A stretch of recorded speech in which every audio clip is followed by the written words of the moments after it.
Καλώς ήρθατε. Στο σημερινό μάθημα. Έχετε αναρωτηθεί ποτέ πώς δημιουργούνται οι εντυπωσιακές παρουσιάσεις που βλέπετε σε σχολικές εργασίες ή επαγγελματικές παρουσιάσεις? Μια παρουσίαση είναι ένας τρόπος οπτικής επικοινωνίας που συνδυάζει κείμενο, εικόνες και πολυμέσα για να μεταφέρει ένα μήνυμα με σαφήνεια και αποτελεσματικότητα. Γιατί να χρησιμοποιούμε ένα πρόγραμμα παρουσιάσεων?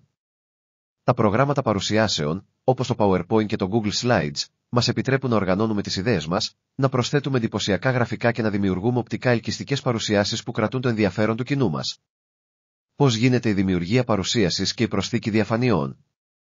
Αρχικά είναι τα οπτικά. 1. Άνοιγμα ενός νέου αρχείου παρουσίασης. 2.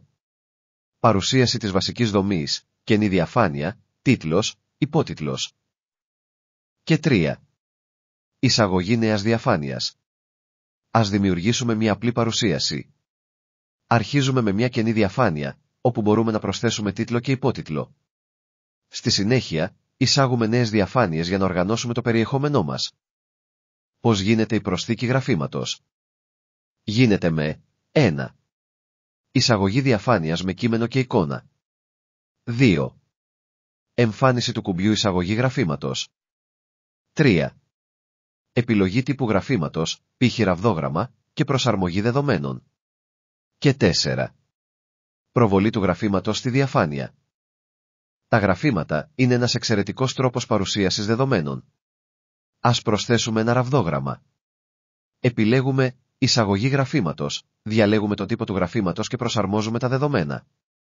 Τώρα, η παρουσίασή μας είναι πιο δυναμική και εύκολη στην κατανόηση. Τέλος υπάρχει και το κλείσιμο με την προεπισκόπηση. Όπου γίνεται 1. Παρουσίαση ολοκληρωμένης διαφάνειας. 2. Κουμπί προβολή παρουσίασης. 3. Σύντομη προεπισκόπηση της παρουσίασης σε λειτουργία πλήρους οθόνης. Τώρα που έχουμε τις βασικές διαφάνειες έτοιμες, μπορούμε να δούμε πώς φαίνονται στην προβολή παρουσίασης. Με λίγη εξάσκηση, μπορείτε να δημιουργήσετε εντυπωσιακές παρουσιάσεις που θα εντυπωσιάσουν το κοινό σας.